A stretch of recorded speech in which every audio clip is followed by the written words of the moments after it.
ময়মনসিংহে বর্ষা মৌসুমী জলাবদ্ধতায় ৪ গ্রামের পানিবন্দী মানুষের খবর জানাতে আমাদের সাথে যুক্ত হচ্ছেন সহকর্মী বাবুল হোসেন। বাবুল, আপনার রিপোর্টে যেমনটি দেখছিলাম যে ভুক্তভোগীরা অভিযোগ করছেন খাল ভরাট সহ বিলে বাঁধ দিয়ে মাছ চাষ করায় এই জলাবদ্ধতা। তো এর বিরুদ্ধে কেন প্রশাসন কোনো ব্যবস্থা নিচ্ছে না? এলাকাবাসী এ বিষয়ে কি বলছেন?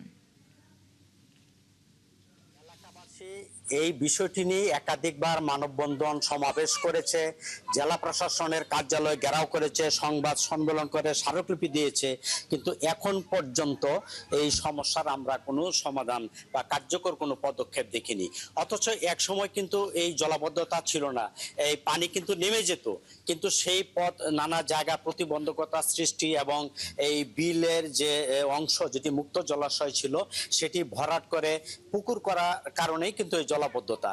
তো এটি নিয়ে এখন এলাকাবাসী আসলে আন্দোলনের কথা ভাবছে। তো তারা বলছে যে আসলে এই যে বর্ষা যে তাদের যে ভোগান্তি হয় এটার কোনো শেষ নাই, তারা আসলে আন্দোলনের কোনো বিকল্প নেই।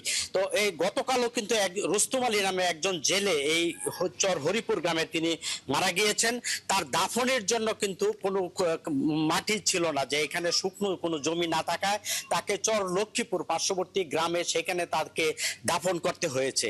এবং বর্ষায় আমরা দেখি যে একাধিক শিশু কিন্তু পানিতে ডুবে মারা গিয়েছে, অনেকে বাসাবাড়িতে সাপের উপদ্রব বেড়েছে, এটি নিয়ে তারা আসলে উদ্বেগ উৎকণ্ঠায় কাটান। তো এখানে অসংখ্য ভুক্তভোগী এই আমার সামনে জড়ো হয়েছেন, আমরা একটু তাদের কাছ থেকে জানতে চাই যে আপনাদের কি ধরনের ভোগান্তি হচ্ছে এবং কেন এই সমস্যার সমাধান হচ্ছে না।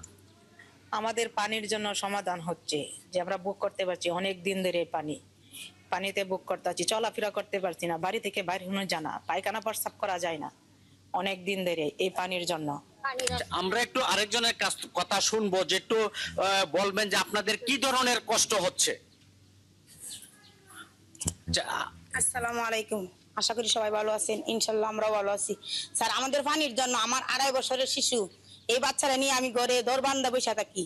মানে পায়খানা প্রস্রাবের জন্য অসুবিধা, আমরা বাজার হাটে যেতে পারি না, আমরা কিছু করতে পারি না, খাওয়া দাওয়া অনেক কষ্ট। আমরা গরিব মানুষ, আমরা কোনো বশত গ্যাস কিনে আমরা খাবার খাইতে পারি না, গ্যাস আমরা কেনা সম্ভব না, কারণ আমরা কারেন্ট হুড়তে রাইস কুকারে রাখতে পারি না, কারণ আমাদের স্বামীরা অনেক গরিব, কারণ হেরা কাজ করে আনলে আমরা খেতে পারি না, আর খেতে পারি না। সেই জন্য আমরা চাই আমাদের একটা পানির যাওয়ার জন্য একটা রাস্তা করে দেন, এটা আমরা সরকার কাছে আবেদন করি। ধন্যবাদ। সারা আপনি শুনছিলেন যে আসলে এখানে যারা ভুক্তভোগী রয়েছেন তাদের একটি চাওয়া যে অবিলম্বে যেন এই যে জলাবদ্ধতা সেই পানি যেন অপসারণের একটি ব্যবস্থা স্থানীয় প্রশাসন থেকে করা হয়, এটি তাদের দাবি। এবং তারা এটিও বলছেন যে যতক্ষণ না পর্যন্ত যদি এই প্রশাসন এই ব্যবস্থা না করে তাহলে তারা অচিরেই তারা নানান কঠোর কর্মসূচি তারা দিতে বাধ্য হবেন, এমনটি কিন্তু তারা জানিয়েছেন। বাবুল, ধন্যবাদ যুক্ত হওয়ার জন্য। দর্শক, যুক্ত ছিলেন সহকর্মী বাবুল হোসেন। ময়মনসিংহে বর্ষা মৌসুমী জলাবদ্ধতায় 4 গ্রামের পানিবন্দী মানুষের খবর তিনি আমাদের জানাচ্ছিলেন।